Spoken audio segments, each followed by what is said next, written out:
So let's get right into it, Mike. Across the country, Democrats are being fired after online posts that seem to celebrate or encourage political violence. Employers and platforms are cracking down hard, but it's sparking a national debate. Where's the line between free expression and public safety? So, Mike, should someone be able to keep their job if their online speech sparks outrage? Oh, gosh. We're starting out heavy and hard on this podcast. You're not giving me any breaks, Phil. Oh, if I thought you were going to ask me what my thoughts were on the upcoming Taylor Swift album, but I guess not. That'll be next podcast. Oh, yeah, I know. We're getting there. October 3rd, people. Wow, that's a. I could talk for the next hour on that. That could be the whole podcast right there, Phil. How do I feel about that? That's a mixed bag, right? So let me start out by saying that over the last, I don't know, call it 10 years, we've had this cancel culture sort of thing.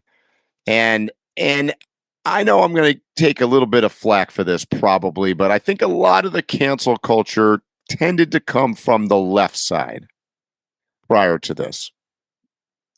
And I think with the Charlie Kirk assassination thing, we're seeing that what obviously the left is calling cancel culture going the opposite direction, and I can certainly understand that viewpoint.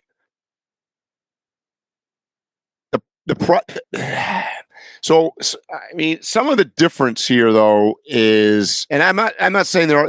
I would say in general, most of it is the same. So if I'm on the left and I don't like something and I'm going to boycott it, or I'm on the right and I don't like something, I'm going to boycott it the other direction. I'll give you an example. So for the last 10 years, I've had friends that have, like, say, refused to go to Hobby Lobby, or they've refused to go to Chick-fil-A, right? Because they're Christian or religious, or you're closed on Sunday or whatnot. So to me, that's a smaller element of, say, cancel culture, right? I mean, I'm going to avoid that. And then now what's happened is you've had people, and I got to tell you, I've seen a wide range of, quote, firings based on people saying something negatively towards the Charlie Kirk thing. And when I say range, some of them I would have agreed. I would have been like, you got to fire that person's ass. That's just not acceptable at all. And then I've heard other things where I'm like, really? I mean, like, that was barely saying anything. So there's been kind of a range of what they've done. And an example to that would be that doctor, I think it was in New Jersey, that said, I'm glad he's dead, blah, blah, blah, whatever he said. It was a bunch of shit. And this nurse, I watched her online, talk about it. And he eventually got fired. But yeah, I mean, he's a doctor for I mean, that's the last guy that should be saying, I'm glad somebody died, right? I mean, that's craziness. But on the other side of that, they canceled last night Jimmy Kimmel, right? Mm-hmm. And I listened to exactly what he said. I mean, he did. I don't think he said that much, to be honest. Now, let's make it clear here. I think that the network was just looking for a reason to get rid of him anyways, because they're all losing. These late night shows are all losing money. We saw that before. So I think there was just there was like, oh shit, he said something about Charlie Kirk. Let's get rid of him. And for sure, I think and we're going to probably talk about this later on the podcast, but there's some pressure from the Trump administration and his, I'll call him compatriots, the FCC guy and a couple other people, where they're really on a anti-free speech crusade, if you will. I'll paint it that way, and we can talk about that. But I don't think I answered your question at all. I'm rambling. What do you think, Phil? I'm gonna turn it back on you, because So If I have to give like a straight legalese type answer, you shouldn't have to be worried about what you say to keep your job. I think Set that that might depend a little bit on what your job is. No, set that to the side. I also feel like if I have taken on the burden of guaranteeing that you get a paycheck on the 1st and the 20th or every 2 weeks or however I pay you to do a job for me and you're representing my company, I should have the right to decide whether I want you to continue employing with me. If I have taken the time out to pursue this capitalistic dream of America and start my own business so I can have more control of my life, that's how we frame that, right? mm-hmm. Well, I think the most important control of my life at that point would be able to be what kind of message do I want to put out there about me?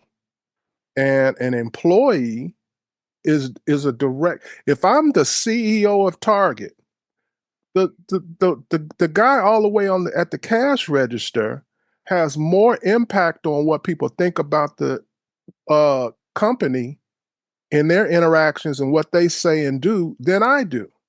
Yes. And I'm not about to have that. And so that's where the two come against each other, because there are certain types of jobs and how you got the job that I single out from this. Like, so my basic answer is I should be able to hire and fire who I want. And if you're saying something that I don't like or I disagree with, I can get rid of you, period. This is America. You can go get Which, by the another way, in job. You most can start your states, own company. Right.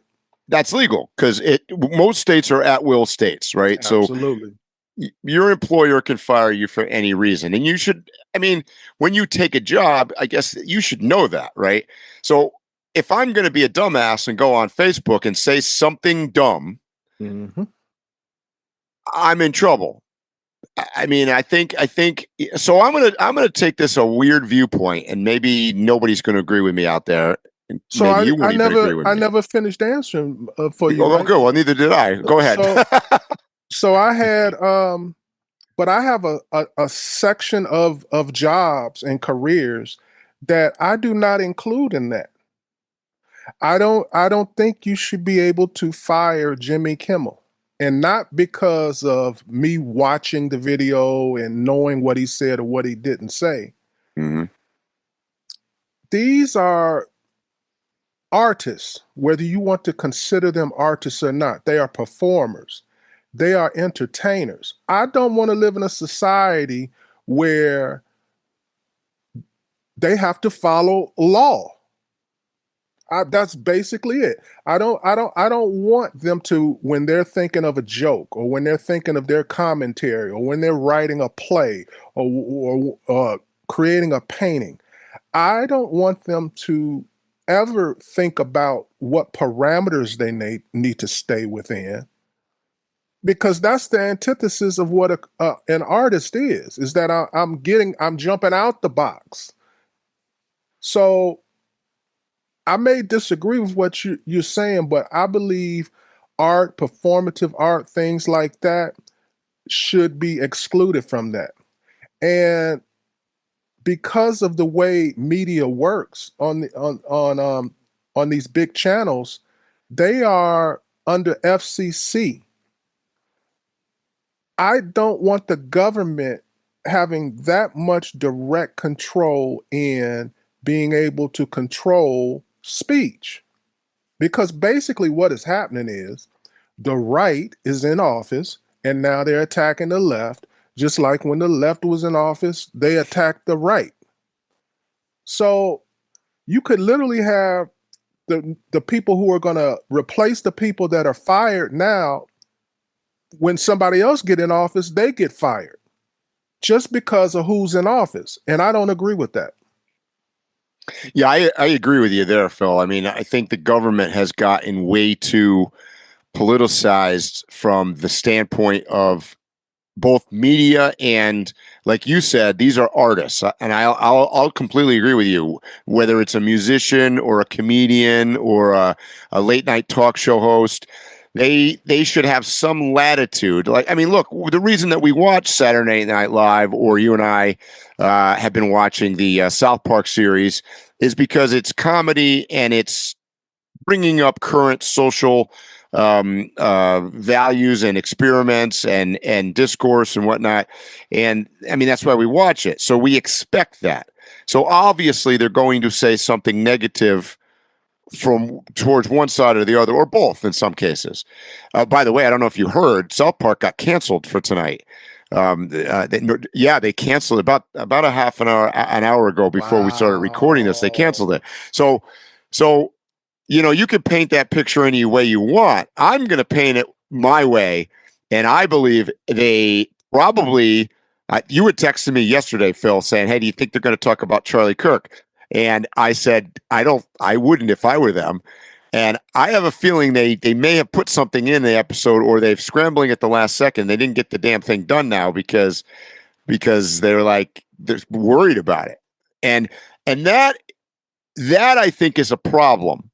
Because if these kinds of shows and these kind of, like you said, artists, it would be like if you told me, or all of a sudden the government said, Taylor Swift can't write a breakup song anymore about ex-boyfriends because somebody might be mad at her ex-boyfriend. That's no bueno. Like she's an artist. Like this is what we expect. This is what we're looking for when we listen to music or we listen to comedy. So I think that's a big challenge. I do think, and I'm sure I'm going to get detractors on this, that when I say this, but I do think that Trump is pushing a very heavy hand on censorship, and I think he's pushing a very heavy hand on freedom of speech. I think that this is, the left argues that this is an authoritarian regime that's going towards fascism, that all this stuff. I think in this case, this is some truth to that. Yes. I think that I do. I think that there's truth to that. I think that's a scary, scary thing. Now, having said that, I'm not going to say that the left doesn't do the same thing. Oh, we just lived through it. We just lived through it. And it's ongoing. I want to bring up, if for those of you out there that listen to me that are Democratic supporters, you might follow a woman her name is Heather Cox Richardson, and I say that she's the antithesis of Charlie Kirk, and she puts out, and she's very intelligent. She's like a professor, and she puts out very well written things and whatever. Anyways, so I've been following her to see what the left's viewpoint is. And I will know that on Saturday, I think it was Saturday, she put out a thing about the Charlie Kirk assassination and talked about how the right is spinning this and playing it all wrong, and she was blaming the thing on the super ultra far right. I forget the guy's name. I think did we talk about this last week? I don't remember. There's a guy that's like makes Charlie Kirk sing like he's a liberal. Any case. Fuentes? Fuentes. And she was blaming it on this. Now, that I think, okay, a week later, that has pretty much been shown to be completely false. And has this woman, who is a very educated, always representing the left as somebody that's a fair voice, has she put out a retraction or an apology or an updated thing like, okay, well, that's not what happened? No, she hasn't said a fucking word, because they're just as bad as the right. And that's my point, because this is supposedly a woman that has very high character, is like I said, she's very well educated, very well written. She panders largely towards middle-aged women. That's her audience, right? So very opposite of what maybe Charlie Kirk was doing, where he was targeting college-age students. But I don't know where the hell I was going with this, but just to say that the problem is that this censorship thing is very much been done by both sides. The difference here, I would say, is Donald Trump is being far more successful at it. And I think it is Oh, starting yeah. to get very serious. And I don't know if I should say this out loud, but the Charlie Kirk thing is a turning point, literally. And I said this last week. There is a big the left, and maybe that's not the right way to say this. I shouldn't even say that. The left took him out, but the guy that took him out probably did the most damage to the people on the left and the anti-Trumpers of anybody you could have done. It has probably caused the most damage to the liberal progressive movement of any event in our history of Donald Trump from his first term in office to now. Is that the execution style of what we saw and how that's motivated the right and has motivated religion and has motivated Christianity. It's motivated students on campuses. I just read that they've had unbelievable amounts of donations coming in. You're about to see on Sunday, they're having a memorial service where the president of the United States and virtually everybody that's whatever is going to be there in Arizona. So this has been created into such a big deal. And what does that mean? In my opinion, what that means is Donald Trump has been even more empowered and has even more people potentially, particularly in Charlie Kirk's following, which is the younger generation. And I think it just moves the needle even farther, which pushes Donald Trump even more power. And look, Donald Trump is like I described. He's like that dinosaur in Jurassic Park. He's pushing and pushing and pushing and pushing and testing the wall. And he's trying to send everything to the Supreme Court. He's trying to send the firing of the one of the Treasury people or whatever to the Supreme Court. He's got the Supreme Court to some extent in his pocket. He's got the Senate in his pocket. He's got we're in a scary situation in America from that standpoint. I think he can do whatever he wants to do. So once again, I feel like our entire podcast has turned into Mike preaching about how the left and the liberals are so fucking stupid. But I swear to God, they're so fucking stupid because every single thing you guys do all the time makes Donald Trump stronger. You've not put forward one iota of any solution to weaken Donald Trump. Every single thing that happens makes him stronger, and it's scary because what you said, Phil, I mean, that's like authoritarianism. You're going towards like Viktor Orban or whatever, with the control of the media. I don't suspect that it's long before the rest of the late night people are also let go. And I'd be surprised if South Park doesn't go back to talking about, whether Twizzlers should be red or purple. You know what I mean? Like, I think there's a. Let me give you the good side. Can I say one thing that's positive on this show? I think, and this is maybe a twisted, and you're probably going to disagree with me. I hope you do, actually, because I think I might be insane. The killing of Charlie Kirk has brought about one thing that is I think people are legitimately starting to become afraid of saying things, and that actually might take the temperature down a notch. I could be wrong about that, but I do think that your job security and even your business. Look at the guy I said about last week. I was talking about the guy that in Cincinnati that owned a barbecue joint. So here's an owner. So he's not an employee, and he mouthed off, and they're basically shutting him down at this point. He lost the contract with the stadium. They're in big trouble. So I think that business owners and employees and employers and general public and people even in the government or nurses I think people are going to think a little bit smarter about what they say, and possibly that takes down the temperature a little bit, because if I'm not out mouthing off my shit on Facebook, maybe there'll be less mentally deranged people. And let's just be completely honest. The guy that shot Kirk is mentally ill. I mean, there's just no question. in my mind, he's mentally ill, right? No, nobody does that unless they're mentally ill. But they're egged on by this social discourse, and maybe if there was less of it, there would be less chance that these people like that would get crazy enough to grab a gun and go and shoot somebody. I don't know. Am I wrong? What you're saying is very logical, and I would like it to be that way, but that's not the feeling that I'm getting. Most people I talk to, when I listen to their opinions, it really gives off the air of, wow, you really are around a lot of people like you. Because, and what I'm getting to is like, we just assume that maybe like the people with these liberal ideas would back down, but in their echo chamber, at the same time that you're thinking that they're getting this derision, canceling, whatever, they're getting pats on the back and support on theirs. That's what they're hearing in their echo chamber. That's why you had a guy go out and shoot Charlie Kirk, because he's part of groups that are professing these ideas. If the things that they are saying so far are accurate, he had a group of people to support him, if it was no more than just to support him in the ideas.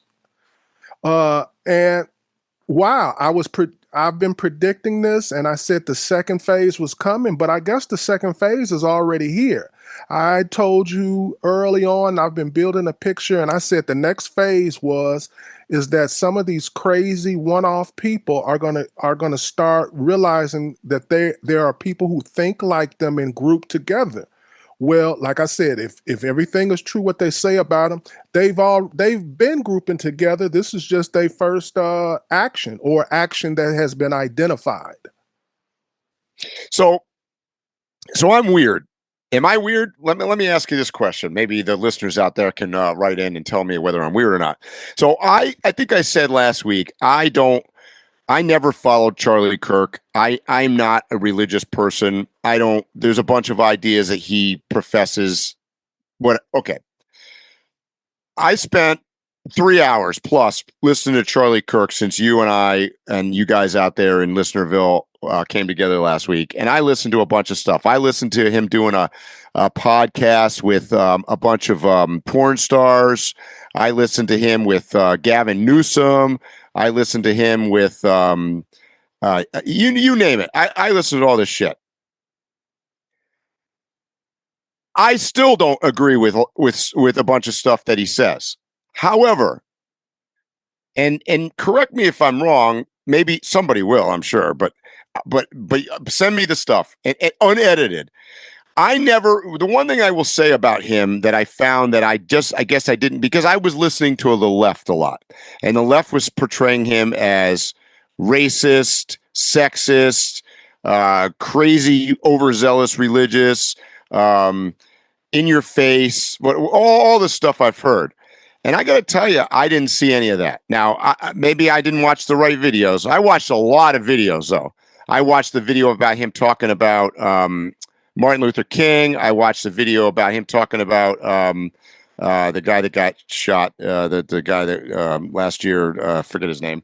Anyways, I listened to a lot of broad range of topics: abortion, in vitro fertilization. Anyways, my point is, and I'm not saying I agree with what he said. What I'm saying is when I listened to him, he did it in a I'll call it a respectable way, meaning that they didn't raise their voices. There wasn't swearing. There wasn't and maybe he was full of shit. This is not a judgment of the guy, okay? But he comes across as legitimately listening to the other side. So as an example, when he was on the and I like, you know me, I like to talk about podcasts, and the podcast that he was on, what was the name of the podcast? I forget. I'm looking on my computer here, but I don't see it. He was with the porn stars. I mean, he sat in a room and they talked about sex and having three ways, and this is not the image that the left portrayed to me. I never did I think Charlie Kirk would sit in a room and even talk to a bunch of porn stars and then have conversations about sex and I mean they were all over the place and he never raised his voice. He simply asked them questions and yes, he's a very intelligent guy. So he had a system and a theory. He would ask a question and yes, do I think he was leading and trying to yes, because he's a Christian nationalist. Was he trying to convert people to his religion? Yes, absolutely. That's his job. But I don't view him as, I guess I was expecting more of a terrorist, and I didn't get that. I got somebody that was being listening. He wasn't going to bend his opinion, which, by the way, I wouldn't expect him to, and nor did the porn star who said, right now I make $1 million on OnlyFans, and there's no reason that having sex out of wedlock is cool, and I don't think it's that big of a deal, and blah blah blah. I respect her opinion too. I guess what it was interesting that somebody who was able to have a discourse back and forth with, quote, the other side is the guy that gets targeted. Whereas I could name you a lot of people on the right and the left, for that matter, that I could see people wanting to shoot. You know what I mean? That are just like in your face and really disgusting. And that's not the viewpoint that I got from him at all. Now, I mean, maybe some of the ideas, if you're on the other side, would make you disgusted, but I don't know. I didn't get that. I think this directly hits the nail on the head of some of what I wanted to touch on in this conversation. I've been scouring social media and the internet, looking at both sides and what they have to say. And what is most common is everybody has an opinion, and they openly, willfully tell you, well, I never heard of Charlie Kirk. Mm-hmm. Well, I've only listened to 3 hours of his speeches. Mm-hmm. And they are ready to give definitive thoughts and ideas about what they think the direction of the person was taking things, who they were a part of, who paid for them to be in the position they are. I mean, they got like serious opinions and off of very limited information. Yes, and I said I listened to 3 hours. I bet you 98% of the people that are on the left didn't listen to 3 minutes. I'm saying that a majority of people should not be given a critique on if he's a good person or a bad person. Yep. Either side. I agree. If you didn't start checking him out, if you just started checking him out and finding out about him in the last week, shut up. Yep. That's how I feel about it. But that's everybody, Phil. Not me. I've been watching him for years. Maybe, okay. So, but do you not think that you and I are fucking weird? Because listen, and I haven't given my opinion. We both intentionally go onto the internet and do research on both sides. Intentionally. I don't think that most people do that. Am I wrong? Oh, I know they don't.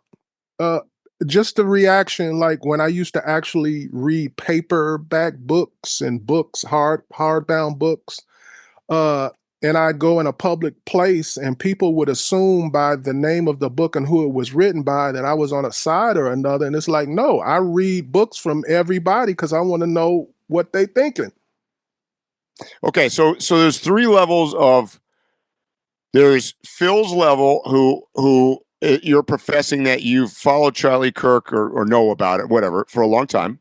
Then there's me, who has spent hours looking at him, looking at clips. And then there's the general public, which is probably just listening to whatever the talking points are of their team. So, yes. So, okay. So what I'm getting at here, and this is part of what I'm even including the people that are journalists on TV. Yeah, of course. Well, largely, look, journalists don't have time to do a lot of research. They largely nowadays most journalists largely are repeating what the I, talking I, I, point is that was given to them. I use the wrong words, not the journalists. You know, they'll have those panels where they'll have Oh God, commentators who even that worse. that are part of the system that should know things, Hmm. and they usually have very rudimentary, elementary thoughts and ideas and knowledge about almost everything. Yep, agreed. So I would say that what I found out, I'll just give you what I found out over last week from this week. You were right last week. I was taking the approach that I didn't think that he was that big of a threat, and you very quickly corrected me, or in your opinion said he's a huge threat, and I now see it because the guy is um well, just the fact that he's super charismatic and very convincing and very intelligent. Those are the kinds of people that will sway people to their side. Because I think we've talked about this before. Most people are sheep, so sheep are looking for direction. They're looking for a we talked about this 3 4 weeks ago on the podcast, and I think in America right now, there's more people than not are in favor of a authoritarian government or a dictatorship because they want to be led, and that's what you're seeing with the Trump thing. But I think it's true with Charlie Kirk. I think he was a huge threat to anybody that perceived that they didn't agree with him. And the reason I'm using the word perceived is because I think there's a lot of people that were threatened by him that are probably not even sure why, because they were told to be threatened by him. And then there are legitimate groups of people that are threatened by him that probably did follow him for a long time or know about him, that realize what the ultimate agenda is. And I'm not going to profess that I know what his ultimate agenda is. All I'm professing is that he didn't come across at all the way I was seeing him largely painted by the left. Doesn't mean the left is wrong. It just means they're not presenting it well.